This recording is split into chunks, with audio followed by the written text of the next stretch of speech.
Wa qala idzan bismillahirrahmanirrahim. Innallaha wa malaikatahu yusalluna 'alan nabi. Ya ayyuhalladzina amanu sallu 'alaihi wa sallimu taslima. Sesungguhnya Allah dan para malaikatnya bersalawat kepada Rasulullah Muhammad sallallahu alaihi wasallam. Maka wahai orang-orang yang beriman, bersalawatlah kalian kepada Rasulullah dengan sebaik-baik salawat. Suatu kali Rasulullah bersama malaikat Jibril. Tiba-tiba Nabi melihat ada malaikat lebih sejuta jari-jarinya. Adik-adik santriwati, berapa jari-jarinya, Dek? Berapa? 10. Cacat dong, masa tidak ada kakimu? 20. Ini malaikat, Bu, lebih sejuta jari-jarinya. Nabi kagum dan bertanya, Jibril, malaikat apa itu? Banyak betul jari-jarinya. Jibril menjawab, itu malaikat yang Allah tugaskan mencatat air ketika hujan. Nabi lalu datangi malaikat itu. Wahai malaikat, apa betul kau mampu mencatat air ketika hujan? Ya, kucatat yang jatuh di laut, kucatat yang jatuh di gunung, kucatat yang jatuh di darat. Tak setetes pun yang tidak aku catat ya Muhammad. Maka aku sibuk dengan jari-jariku ini untuk mencatat air hujan yang jatuh. Lalu malaikat ini berkata, ya Muhammad, ada satu yang tidak mampu aku catat. Kata Nabi, kenapa? Jumlahnya lebih banyak daripada air. Oh ya? Iya. Apa gerangan? Ketika umatmu berkumpul di satu tempat, lalu mereka bersalawat bareng-bareng kepadamu, aku tidak bisa mencatat betapa banyak pahala yang Allah turunkan di tempat itu. Allahu Akbar. Inilah yang menjadi tradisi orang-orang Jawa. Tradisi kaum-kaum Nahdien. Ketika berkumpul, mereka bersalawat kepada Rasulullah. Bukan bid'ah, tapi itu wujud kecintaan kepada Rasulullah Muhammad SAW. Ayo, Bu. Orang masuk surga bukan karena tidak ada dosa. Adik-adik sekalian santri, orang masuk surga bukan karena tidak ada dosa. Kalau orang masuk surga karena tidak ada dosa, maka tidak ada isinya surga kecuali Rasulullah Muhammad SAW. Jangankan kalian generasi Gen Z, generasi zaman sekarang medsos, generasi yang banyak penyulat dosa. Para nabi dan rasul kurang apa mulianya? Apa mereka tidak punya dosa? Ada dosanya. Bermula dari Nabi Adam, manusia pertama diciptakan, ada dosanya. Apa dosanya? Dia makan buah khuldi. Turun sedikit, Ibrahim alaihissalam, apa tidak ada dosa? Ada dosanya. Dia bohong ketika diadili Raja Namrud. Ayo, turun kepada Nabi Nuh, ada dosanya. Apa? Dia gagal mendidik anaknya. Turun lagi, Yunus alaihissalam, ada tidak ada dosanya? Ada dosanya. Kenapa? Dia sangka buruk dalam dakwah. Itu para nabi dan rasul. Apalagi ibu-ibu yang banyak utangnya. Apalagi kita bapak-bapak yang takut sama istri. Pasti banyak dosa. Lalu kenapa orang masuk surga? Kata Nabi, kebaikannya lebih berat daripada keburukannya. Timbang kebaikannya sebelah kanan, timbang keburukannya sebelah kiri. Ternyata timbang punya timbang lebih berat kebaikannya daripada keburukannya, meskipun selisihnya 0,1%. Itulah sebabnya ketika berkumpul seperti ini, salawatlah kepada Rasulullah, karena pahalanya lebih berat dan lebih banyak daripada jumlah air hujan yang jatuh ketika hujan. Saya mau ajak salawat, bisa? Bisa? Saya mau dengar mana lebih kencang, adik-adik santriwati dengan emak-emak, dengan bapak-bapaknya. Kita tanding malam ini, bisa? Kita mau dengar mana lebih kencang generasinya ibu-ibu, ras terkuat di bumi. Sen kanan belok kiri. Dikasih alis yang sudah cantik, masih dia roba lagi kembali. Nah ini, ayo bisa salawat? Adik-adik santri yang laki, bapak-bapak diam dulu, kita dengar dulu mak-maknya dengan adik-adik putrinya nih. Bisa? Ayo, yuk. Salatullah salam ala toha. Salatullah ala yasin. Masya Allah. Terima kasih adik-adik. Nilainya kira-kira 9,5. Alhamdulillah. Mak-mak, adik-adik diam, kita dengar bapak-bapaknya. Ayo, ayo adik-adik santri, jangan mempermalukan jenis kelamin kita. Ayo. Ayo ibu-ibu, diam dulu. Sekarang, ayo, yuk. Salatullah. Masya Allah. Ala toha. Salatullah. Ala yasin. Masya Allah. Nilainya 9,7. Nah, ibu bapak, ya dedek, diam. Kita dengar para guru-guru kita, pak kiai-kiai yang di depan. Kapan lagi kita ini kerjain pak kiai ini? Ya, kita adik-adik diam, kita dengar tuan-tuan guru kita, para kiai kita bersalawat. Ayo kita salawat, ini berkahnya beda. Mohon izin Pak Kiai. Ya, salatullah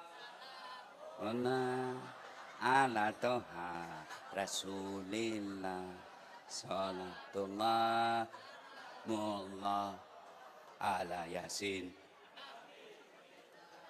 Nilainya 9,9. Ya beliau yang undang saya Bu. Kalau saya kasih nilai kecil nanti honorku juga sedikit. Masya Allah Pak Kiai, saya di Makassar pernah salah terima honor. Kan saya kalau di Makassar umum 1 malam 2 kali ceramah saya semalam Pak. Selesai ceramah pertama, saya mau ke ceramah yang kedua. Buru-burulah saya Bu, lari-lari. Dikejar sama panitia, panitianya MC. Ustadz, tunggu dulu. Kenapa dek? Tunggu dulu Ustadz, Kalau di Sulawesi Ustadz, kalau di Jawa Ustadz. Kalau di Sulawesi Ustadz. Ustaz. Ya mulut Sulawesi kan. Tunggu saya Ustaz. Oke. Kenapa? Ini Ustaz. Diambil itu amplopnya. Langsung kusambar Bu. Nggak enak kan kalau lama dilihat orang, malu-malu kita. Masuk. Ya kan? Saya nggak sempat buka. Masa buka bongkok amplop di depan jamaah. Wibawa dong. Larilah saya masuk ke mobil. Saya bilang sama sopir saya. Alhamdulillah dek kita dapat rezeki malam ini. Begitu saya buka amplop. Astagfirullah Pak Kiai. Salah ngasih panitianya Pak. Apa dia kasih saya? Susunan acara Pak. Astaga. Pak Kiai pasti ketawa karena pernah merasakan ini Pak. Salah kasih panitianya. Ayo kita semua bareng-bareng. Bapak, ibu, laki, adik, kiai semua kita ayo salawat bareng-bareng. Mari sama-sama. Salatullah ala toha rasulillah. Salatullah ala yasin. Tawassalna bi bismillah wa bil hadi rasulillah wa kulli mujahidi lillah bi ahlil badri ya Allah. Salatullah ala toha rasulillah. Salatullah salamullah ala yasin. Alhamdulillah. Terima kasih Bapak Ibu saudara-saudara sekalian, para tuan-tuan guru, Pak Kiai, Bu Nyai, adik-adik santri, mohon maaf saya tidak bisa sebut satu-satu, saya takut kesalahan, kesleo, salah menyebut nama. Tapi sesungguhnya saya sangat cemas ceramah di depan sini karena di depan saya para guru-guru saya. Lalu kenapa panitia mengundang saya ke tempat ini? Bukan karena saya cerdas, bukan karena saya ahli kitab, tapi hanya satu alasannya, karena saya paling banyak viewer saya di tempat ini dan paling banyak follower saya di tempat ini. Tidak ada lain, hanya karena itu, bukan karena cerdas. Saya jujur adik-adik sekalian, sebelum saya lanjut, saya bukan alumni pondok pesantren. Satu-satunya pesantren yang pernah saya ikuti, pesantren kilat waktu saya tamat SMA. Tidak pernah mondok, SD SMP di kampung. SMA saya malah jurusan fisika. Kuliah saya di Sospol, jurusan ilmu komunikasi. S2 saya, magister saya, public relation. Bagaimana cara menjual. Jurusan S3 saya, doktor saya, jurusan komunikasi politik. Dan sampai sekarang saya staf pengajar, pegawai negeri istilahnya kalau sekarang, saya staf pengajar di Fakultas Ilmu Sosial Politik, jurusan Ilmu Komunikasi, Universitas Hasanuddin. Maka saya gemetar kalau dipanggil kiai, saya bilang jangan panggil kiai, cukup ustaz. Sudah hebat sekali sudah itu. Maka izinkan saya menyampaikan buah-buah pikiran saya di tempat ini sebagai penghormatan saya kepada guru-guru kita yang telah arwah. Mudah-mudahan dengan ilmu yang saya sampaikan ini bisa menjadi amal jariah para pendiri pondok pesantren ini. Para guru-guru kita yang insya Allah kita amalkan dalam kehidupan sehari-hari. Pertama, Ali bin Abi Thalib, sahabat yang paling cerdas dari 4 Khulafaur Rasyidin, ditanya, "Ya Ali, kalau kau disodorkan antara harta dengan ilmu, pilih mana?" Ini adik-adik cewek-cewek nih. Adik-adik, kalau Ustaz kasih pilihan handphone iPhone 15 dengan kitab Durratun Nasihin, pilih mana? Pilih mana? Kitab. Sudah pandai juga kau pencitraan. Pasti pilih handphone ya kan? Nah, ibu-ibu kalau disuruh pilih ibu berlian atau kitab? Kitab, sudah pandai pencitraan juga ibu-ibu nih. Ya, pasti kita pilih apa? pilih harta. Ali kau pilih mana? Harta atau ilmu? Ali pikir, saya pilih ilmu. Kenapa pilih ilmu Ali? Ada 3 kelebihan ilmu dibanding harta. 1, harta setengah mati kau jaga. Ilmu dia yang jaga kamu. Maksudnya apa? Ibu-ibu punya uang 5 juta. Simpan di kaleng-kaleng. Kalau orang Makassar bilang belek-belek. Simpan di kaleng. Sudah itu kalengnya kita gembok. Cek. Nah, kaleng disimpan di lemari. Lemari digembok lagi. Sudah berapa gemboknya, Dek? Berapa? 2. Keluar kamar, gembok lagi kamar. Cek. Berapa gemboknya? 3. Keluar rumah, gembok lagi rumah. Berapa gemboknya? 4. Keluar pagar, gembok lagi pagarnya. Berapa gemboknya? 5 gemboknya. Sampai di pasar, hilang kuncinya. Iya kan? Setengah mati kita jaga. Kalau harta, kita yang jaga. Tapi kalau ilmu, dia yang jaga kita. Mana buktinya?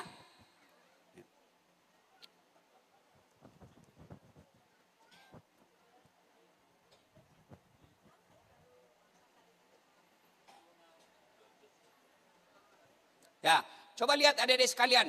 Para kiai kita, kalau jalan keluar daerah, mereka dilindungi, mereka dikawal. Saya bukan kiai.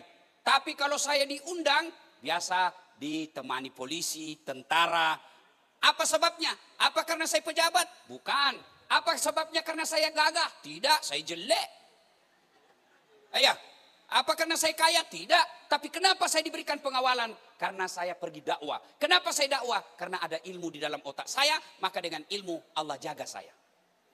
Kalau harta kita yang jaga. Ya kan? Yang kedua, kelebihan ilmu. Kata Ali bin Abi Thalib, dengan harta belum tentu kau dapat ilmu. Tapi dengan ilmu kamu bisa dapat harta. Contoh, adik-adik sekalian, ada orang kaya di kampung saya, tapi tidak tahu membaca. Diajarlah membaca sama cucunya. Kaya dia juragan tambak. Dibelikanlah buku cara membaca yang besar gambarnya. Suruh eja sama cucunya. Baca, Nek. PEP tambah PEP SOSO PEPSO DEDNT apa bacanya? Odol. Karena dilihat gambar. Ini banyak duitnya tapi beleng-beleng. Ayo. Kemudian dibawalah dia ke restoran makan sama cucunya, warung makan restoran yang mewah. Selesai makan, naik di atas mobil, ditanya sama cucunya, gimana makanan tadi, Nek? Waduh, enak semua, Nak. Alhamdulillah, enak betul. Satu saja yang saya tidak suka. Kenapa, Nek, tidak suka? Setengah mati kutelan tidak mau masuk. Kutelan tidak mau. Kata cucunya, yang mana, Nek? Itu yang putih tipis. Ternyata dia makan tisu. Ini kaya, tapi tidak ada ilmunya, menderita dia. Masuk lagi di mall. Ini kaya, Pak, masuk di mall. Begitu masuk mall dia lihat tangga lift. Adik-adik tahu lift? Tangga yang naik turun itu. Nah, begitu masuk mall dilihatnya. Terbuka tangga lift. Open. Dia bayangkan, besar betul pembikin kuenya ini. Karena di kampung open di kampung saya itu open itu pembikin kue mentega yang dimasukin kan yang panas-panas itu kan open. Ya kan itu kan bahasa Belanda. Dia baca, open. Wih, besarnya pembikin kuenya ini. Terbuka tadi. Tiba-tiba ada orang Tionghoa. Putih kan orang Tionghoa. Dia teriak, woi jangan masuk, panas. Jangan kau masuk situ, panas. Masuk ini orang Tionghoa. Tertutup pintunya, Kiai. Selang beberapa saat terbuka kembali. Keluar orang Afrika. Dia bilang, sudah kubilang jangan kau masuk, hanguslah kau. Padahal layak masuk, layak keluar, Pak. Ini duitnya banyak. Tapi karena tidak punya ilmu, menderita hidupnya. Sebaliknya, dengan ilmu kau bisa dapat duit. Mana contohnya? Nah. Masya Allah. Adik-adik, saya kemana-mana, tidak pernah pusing soal tiket. Selalu bisnis kelas. Pergi ke luar negeri, pergi umroh haji, dibayarkan, pulang lagi bawa duit lagi. Coba dengan ilmu. Ini hari ini, saya pergi, tidak bawa uang. Pulang, bawa uang. Iya toh? maka kalian belajar. Orang kalau ada ilmu, buang kemana saja, dia bisa hidup di tempat itu dengan ilmunya. Tapi kalau tidak ada ilmu, dia punya warisan banyak, pasti habis. Ada orang tidak mau sekolah, saya tidak mau sekolah. Kenapa? Saya orang tua saya kaya, nenek-nenek saya kaya. Kata orang, saya tidak akan habis keturunan, saya tidak akan habis harta saya sampai 7 turunan. Betul, masalahnya kau turunan ke-8. Habis. Maka dengan ilmu kata Ali, kau dapat harta, tapi dengan harta belum tentu kau dapat ilmu. Yang ketiga kata Ali bin Abi Thalib, adik-adik sekalian, kelebihan ilmu. Harta kau belanjakan, nilainya berkurang. Ilmu kau kasih orang, tambah. Saya punya duit 5 juta. Kasih adik-adik santri 3 juta. Duit saya berkurang, tinggal menjadi 2 juta. Tapi ilmu saya tahu Al-Fatihah. Saya ajarkan ke anak-anak di kampung. Begitu saya ajarkan, dan dia pandai menghafal Al-Fatihah, ilmu saya nambah. Itu disebut amal jariah. Dan tidak ada orang begitu dia hafal anak santrinya, gurunya hilang hafalannya. Hafal Al-Fatihah. Sudah. Mana Al-Fatihah saya? Kok hilang? Enggak. Tapi kalau duit kasih orang, pasti kurang. Itulah sebabnya adik-adik sekalian, kalian tidak salah memilih pesantren ini untuk masa depan kalian. Tuntut ilmu. Waduh, saya kalau bicara ilmu Pak, mohon maaf, adik-adik sekalian mohon maaf. Bukan bermaksud takabur, bukan bermaksud sombong, bukan bermaksud pamer. Hanya motivasi agar kalian semangat belajar.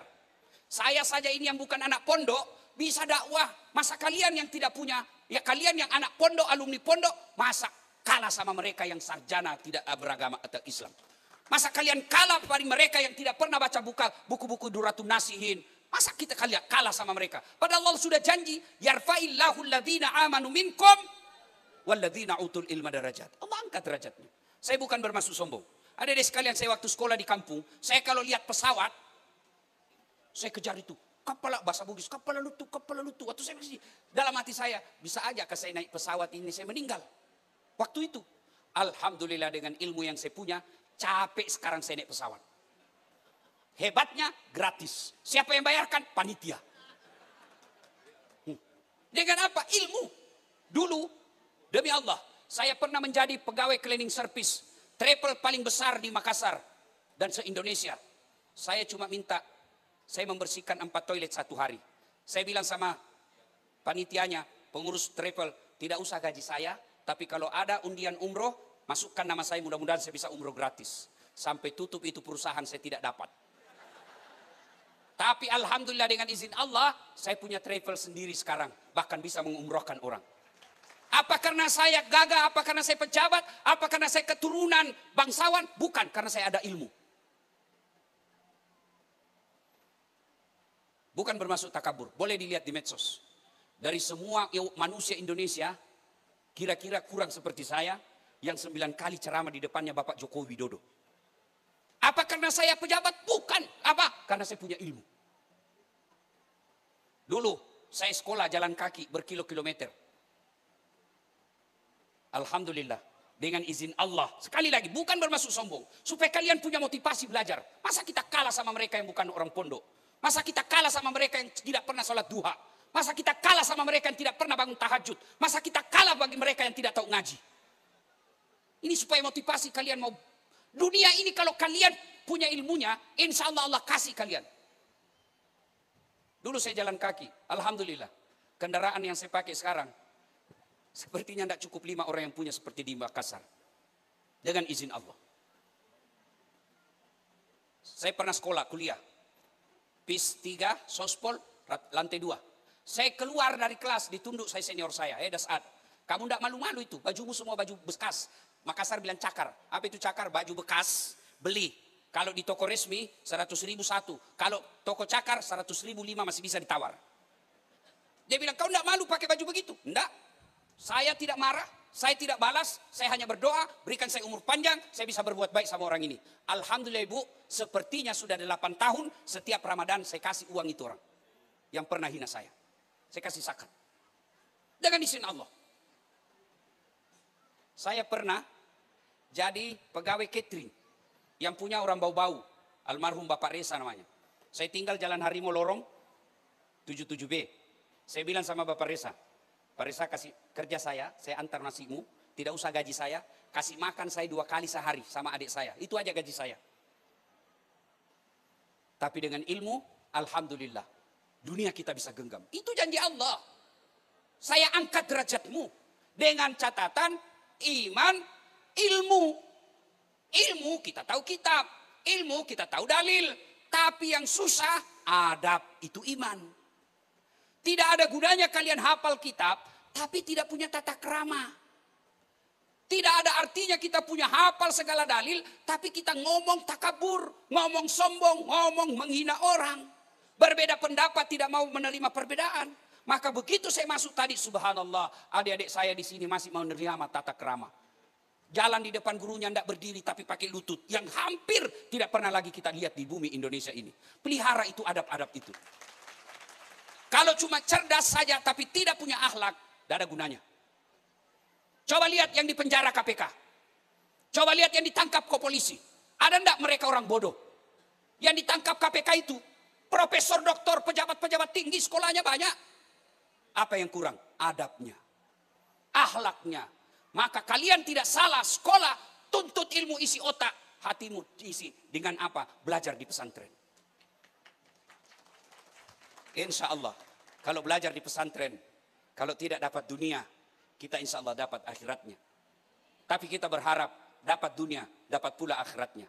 Makanya belajar yang baik. Belajar yang baik, dengarkan apa kata gurunya, dengarkan kata ulamanya, dengarkan apa kata ustazanya. Karena mereka mengatakan itu bukan untuk mengisi syahwat duniawinya, tapi melihat anak-anak santrinya baik, lebih baik dari diri-diri mereka.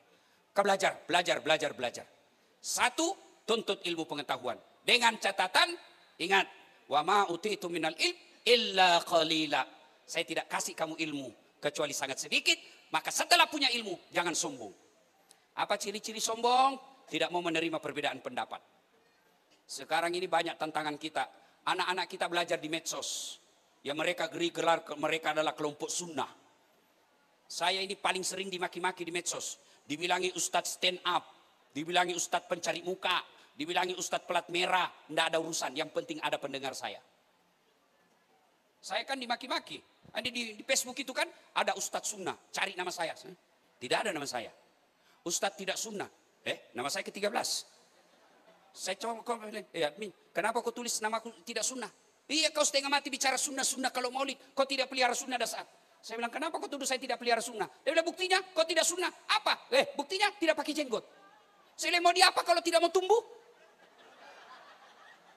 Hanya karena anda punya jenggot saya diambil ustadz tidak sunnah. Adik-adik sekalian, ketika berhadapan dengan orang yang berbeda pendapat dengan kalian, ikuti ulama-ulama gitu. Andai saja ulama-ulama Indonesia yang batang memperdengarkan Islam di Indonesia, ulama-ulama bukan ulama ahlu sunnah wal jamaah, yang mereka berdakwah yang menurut istilah Gus Dur guru kita, beliau katakan dakwah kultural. Mereka berdakwah melalui wayang, mereka berdakwah kalau Sulawesi melalui kacapi. Yang mereka katakan kelompok-kelompok sunnah ini mereka bid'ah, maulid bid'ah, halal bihalal bid'ah, Isra Mi'raj bid'ah. Biarkan mereka, tapi juga kita biarkan dakwah kita terus. Kita lihat mana yang capek. Tidak usah saling memaki. Prinsip saya, kau lakukan, saya juga lakukan. Cuma perlu karena mereka menguasai media sosial, kiai-kiai kita kadangkala tidak memanfaatkan media sosial. Itulah sebabnya anak-anak milenial, kan sekarang anak-anak malas baca kitab, kiai. Malas dia baca buku, Pak. Dia senang apa? Searching di Google. Hukum memelihara jenggot. Yang ada ulama-ulama mereka. Tidak ada kita, maka tidak bisa kita larang. Maka caranya lawan mereka dengan cara apa? Kita bikin juga akun-akun sosial yang bisa menjelaskan hal yang berbeda dengan mereka. Berbeda biasa. Tidak usah kita saling memaki. Tapi perbedaan itu kita sikapi dengan gempur juga terus pendapat kita. Keluarkan terus. Berbeda besok-besok adik-adik jadi kiai. Jangan menghina orang yang berbeda. Coba, ya kan? Kita aja sholat itu kan meletakkan tangan beda-beda. Allahu Akbar. Paham pertama di atas dada. Ada kan? Adik-adik ada lihat tuh? Berikutnya Allahu Akbar di atas perut. Antara dada dengan pusat. Berikutnya lagi yang ketiga Allahu Akbar pas di atas pusat. Ada lagi yang keempat Allahu Akbar di bawah pusat. Ada lagi yang kelima, Allahu Akbar, lurus saja begini. Ada kan kita lihat di tanah suci buta? Mau begini silakan, mau begini silakan, mau begini silakan. Allah maha bijaksana. Kalau semua boleh Ustaz, mana yang salah? Kalau kau pakai semua. Allahu Akbar. Sudah pasti salah itu. Kan selesai. Ya. Dengan ilmu, jangan sombong. Sombong ini paling tidak disenangi Allah. Dosa pertama dilakukan makhluk kepada Allah, sombong. Ketika apa? Jin, kemudian dipanggil menjadi setan, kemudian dipanggil menjadi iblis, kemudian dipanggil menjadi setan. Kenapa? Sebab dia tidak mau sujud kepada Adam, menghormati Adam. Sombong, bisa membuat masuknya setan. Maka adik-adik sekalian, wasiat kita malam ini pertama, ayo giat belajar. Belajar, belajar, belajar. Ibu-ibu belajar, daripada nonton sinetron, daripada nonton drama Korea, lebih baik ibu belajar. Minimal untuk apa? Mendidik anak. Kalau ibu didik anak tidak punya ilmu, nanti ibu kewalahan. Ditanya anaknya, Mak, kenapa tahun nabinya disebut tahun gajah? Kata ibunya, karena bukan tahun kambing, nak. Akan bingung ibu nanti kan?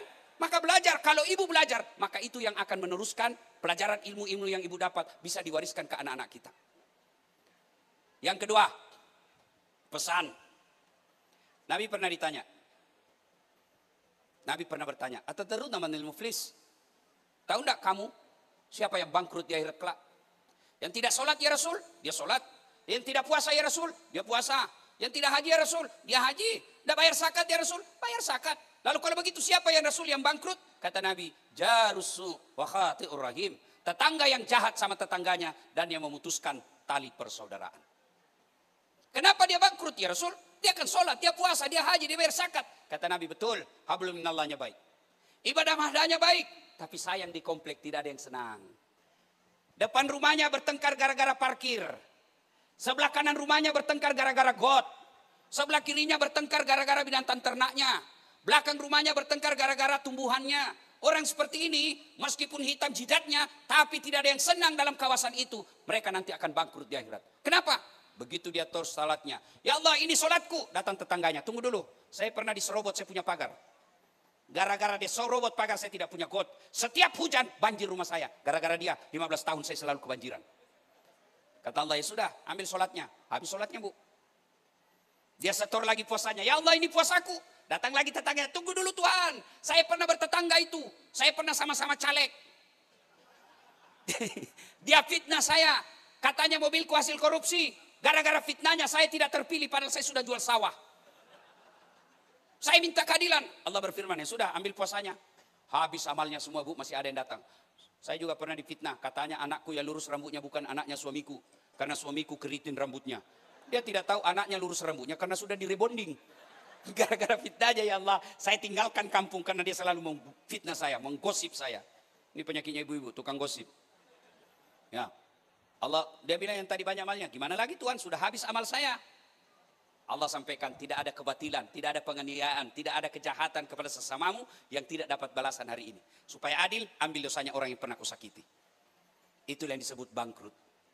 Maka, kali ini, sebentar lagi, ya, ada pilkada. Pesantren, jangan sampai pecah belah antara ulama dengan orang tua, dengan anak-anak santri, dengan alumni, gara-gara berbeda pilihan. Pilihan boleh berbeda, tapi jangan berpecah belah. Apalagi mau percaya politisi. Jangan percaya. Politisi kok percaya sakit hati. 2019, siapa yang bertarung? Pemilu kemarin, 2019, siapa yang bertarung? Bapak Prabowo dengan Joko Widodo. 2019, siapa yang menang? Siapa yang menang, Ibu? Bapak Joko Widodo. Siapa menterinya?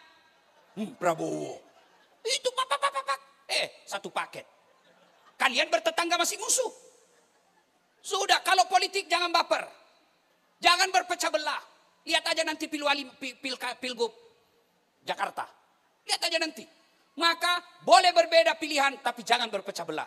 Itu wasiat dalam Al-Quran.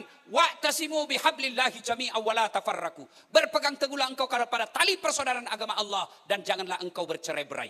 Bayangkan alumni pesantren ini yang hampir 200 tahun, berapa puluh ribu alumninya. Kalau mereka kompak, saya yakin membesarkan pesantren kecil. Kalau kompak. Cuma kadangkala kita berpecah belah gara-gara janji-janji kampanye. Caleg mau datang lagi ke pondok, bagi-bagi hanya bawa jilbab seragam. Ada masalah, telepon saya Kiai, ini nomor telepon saya. Begitu terpilih dia ganti nomor HP-nya. Itu yang kita mau percaya sampai kita mau mati-mati. Jangan. Berbeda boleh, jangan berpecah belah apalagi sampai bermusuhan. Wa'tasimu bihablillahi jami'an wa la tafarraqu. Yang ketiga pesan saya. Ibu-ibu, Bu, Ibu, kalau ibu meninggal siapa yang doakan ibu? Suami? Kawin lagi Bu. Benar. Pak Kiai, ceramah saya ini kan sekarang dilihat istri saya. Dia lihatlah ceramah saya bilang kawin lagi. Pulang saya dia sambut saya di rumah, dia duduk, Ustaz. Saya dengar ceramahnya Pak Ustaz ini. Apakah betul kalau Ustaz ini nanti kalau saya lebih dulu meninggal Ustaz mau kawin lagi? Saya bilang sini kau sayang. Kupeluklah dia baru saya belikan. Dengar baik-baik sayangnya. Jangankan kau meninggal, masih hidup saja. Saya selalu berpikir kawin lagi. Apalagi kalau kau sudah mati. Ya toh Ibu? Ya. Ibu-ibu, mau enggak gampang masuk surga? Mau? Mulai ragu ini Bu. Izinkan suami kawin lagi. Dia bilang istri saya, banyak jalan menuju surga Ustaz. Saya bilang memang banyak tapi macet.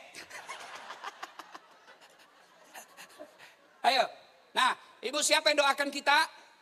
Anak. Suami, jangan. Nggak beradu. Ibu meninggal semua emas dicabut sama suami. Bahkan gigi palsunya ibu pun dia cabut. Begitu 3 bulan kemudian kenal sama janda. Dia kasih emasnya ibu, ini mantan istri saya sudah meninggal. Ambil ini cincin sayang. Siapa yang doakan kita? Anak. Maka Bapak Ibu tidak salah menyekolahkan anak di pesantren ini. Ibu saya mau tanya Ibu. Bu, bisa enggak anak kita jadi dokter tidak pernah kuliah fakultas kedokteran? Bisa enggak? Tidak. Bisa enggak anak kita jadi anggota DPR tidak pernah nyalek? Bisa enggak? Bisa enggak anak kita tentara polisi tidak pernah lulus mendaftar polisi tentara? Enggak mungkin. Iya toh? Iya Bu? Tapi bisa enggak anak kita soleh dan soleha meskipun tidak dokter? Bisa enggak anak kita soleh dan soleha Pak meskipun tidak tentara polisi? Bisa.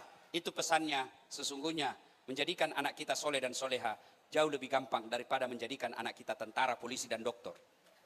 Tapi sayang setan mengalihkan perhatian kita sehingga kita lebih bangga anak kita pintar bahasa Inggris meskipun dia tidak tahu ngaji.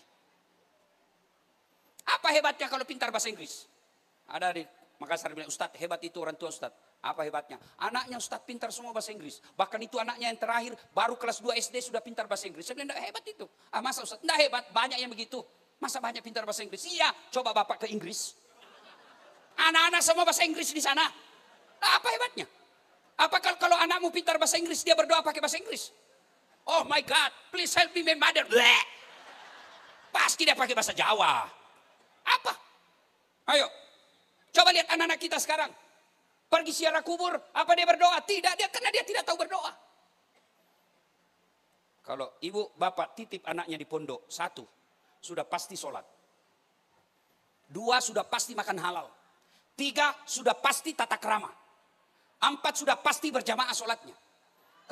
Tapi kalau ibu di luar, anak pintar, tapi licik. Masih terngiang-ngiang kita kisah Ibrahim alaihissalam. Nah, kata Ibrahim kepada Ismail, saya diperintah potong kamu nak. Menurutmu bagaimana? Kira-kira kalau ibu bicara begitu ke anak, bapak-bapak panggil anaknya, nak, saya diperintah Allah potong kamu. Apa jawaban anak kita sekarang? Hah, kenapa saya Pak? Itu aja nenekku yang sudah tua. Itu jawaban orang pintar Pak, bukan orang soleh. Maka ibu bapak minta anak kita soleh dan soleha. Dan di tempat ini, di pondok inilah kita ciptakan anak kita soleh dan soleha. Kalau dia sekolah ke luar negeri, akibatnya bisa bahaya. Ada kawan saya dia sekolahkan anaknya ke Belanda. Pulang, tidak mau menikah. Maunya hidup sama laki-laki. Padahal dia juga laki-laki. Ayo. Tapi kalau di pondok, insya Allah. Ibunya meninggal, dia akan berdoa. Alangkah bahagianya kita. Usia senja, masuk di kubur. Anak kita setiap 5 waktu. Doa. Allahumma gfirli wali walidayya warhamhuma kama rabbayani shaghira. Bapak-bapak, siapa yang doakan kita ketika wafat? Anak, teman, aduh. Jangankan berdoa, ngetik doa saja dia malas. Coba Bapak semua kan punya grup WhatsApp. Coba kalau ada yang meninggal. Dia cuma kirim stiker. Al-Fatihah. Nggak dia baca itu Pak. Maka pilihan tepat. Sekolahkan anak kita di pondok. Inilah tempatnya. Pesan yang kelima. Semua atas keputusan Allah. Agar Allah memberikan taufiknya. Kesesuaian antara apa yang kita mau dengan apa yang Allah putuskan. Berdoalah. Sebagai orang beriman. Jadikan doa sebagai senjata kita. Saya bisa seperti ini bukan karena saya hebat. Tapi setiap saat saya minta ibu saya doakan saya. Saya mau ujian. Saya minta ibu saya berdoa. Saya mau melakukan sesuatu. Saya minta ibu saya berdoa. Saya pandai berdoa. Tapi doa bagi saya yakin yang mustajab dari bibir ibu saya. Maka ibu-ibu, selain anak kita dikirim ke pesantren, jangan lupa setiap sholat, doakan anak kita. Allahumma rabbi habli minas salihin. Allahumma rabbi habli minas salihin. Ibu-ibu yang punya cucu, suap anaknya, doa. Mama nak, rabbi habli minas salihin. Tidur anak kita, usap kepalanya, bisik telinganya. Rabbi habli minas salihin. Mau pergi sekolah dekat, bisik lagi telinganya. Rabbi habli minas salihin. Apa sih Nek? Apa sih Pak? Apa sih Mak? Rabbi salim. Saya doakan kau nak supaya kau jadi anak yang soleh. Pergi sekolah diajak bolos temannya. Enggak, saya enggak mau bolos. Nenek saya, mama saya tadi doakan saya anak soleh. Ada kemenakan saya Bu. Sudah mau maghrib. Masih main bola juga di lapangan. Saya panggil, sudah nak ayo. Berjamaah sama Om di masjid. Sedikit lagi Om, saya tungguilah. Azan maghrib masih main. Terpaksa Ustaz Dasat masuk lapangan. Saya bisik telinganya Bu. Rabbi habli minas salihin. Menangis dia Bu. Heran semua tetangga saya. Wih, jagonya Pak Ustaz. Dia bisik jika manakannya menangis. Dia tidak tahu. Telinganya saya bisik. Tanganku dibawa menjepit. Artinya apa? Anak salah kasih hukuman. Ini yang kurang dimiliki sekarang anak-anak kita sekarang. Ini yang tidak dipakai sekarang guru-guru. Guru-guru kita dulu Pak. Salah dihukum kita. Ada yang namanya mistar dikasih pak 3 lapis. Melapor kita sama bapak, kalah ditambah kau yang kurang ajar. Sekarang guru kasih hukuman anaknya, langsung lapor polisi. Saya dulu, kalau kita ada salah sedikit, dikasih masuk itu pensil. Takut kita lapor sama bapak, lapor ditambah dia. Itu maknanya, salah ada hukuman. Ada lagi yang rusak ibu-ibu sekarang. Apa itu? Parenting. Ini yang banyak rusak ibu-ibu sekarang nonton, parenting. Apa parenting? Dia bilang, jangan kau cerita neraka sama anakmu. Siapa yang ngajar itu? Quran nyata-nyata ngajar cerita soal neraka. Janji aja surga. Salah. Ancam dia neraka. Tidak boleh kata neraka. Siapa bilang? Quran. Kau percaya Quran atau parentingmu? Ini yang banyak rusak kita, anak-anak kita. Doakan anak. Doakan anak-anak kita. Mudah-mudahan pada usia senja, anak kita musyawarah. 4 bersaudara anak. Dek, memang ini bulan giliran kamu. Tapi istri saya mau bulan ini di rumah saya. Biar kami yang rawat ibu. Bahagia orang tua senja seperti ini. Anaknya 4 musyawarah. Bapak sudah pensiun. Mulai bulan ini. Setiap satu anak. Ayo 1,5 juta. Dapatlah ibu 6,5 juta dari anaknya. Kalah gaji pensiunnya bupati. Maka anak-anak ajarkan agama. Kalau dia paham agama. Dia akan birrul walidain. Setelah itu jangan lupa. Doakan karena hidayah dan pertolongan datang dari Allah Subhanahu wa taala. Tapi anak saya sudah tua, meskipun sudah tua. Pesan moralnya ketika Nuh alaihissalam tumbul tenggelam, anaknya sudah mau ditarik terus, sudah sakaratil maut. Ayo nak, naik ke perahu, sini. Tapi anaknya tetap menolak meskipun sudah sakaratil maut. Itu pesannya, mendoakan anak, memberikan pesan-pesan moral kepada anak sampai akhir hayatnya, tidak boleh kita berhenti. Ibu bapak saudara-saudara sekalian, nah terakhir. Ketika kita masuk dalam kubur, Bapak Ibu, saya mau tanya Ibu, kalau orang Jawa merantau ke Sulawesi tidak enak di Sulawesi, ada pilihan? Ada pilihan? Ada, balik lagi ke Jombang, mangan orang mangan yang penting ngumpul. Iya toh? Orang Sulawesi merantau ke Malaysia, di Malaysia tidak nyaman, ada pilihan? Ada, pulang lagi ke Sulawesi.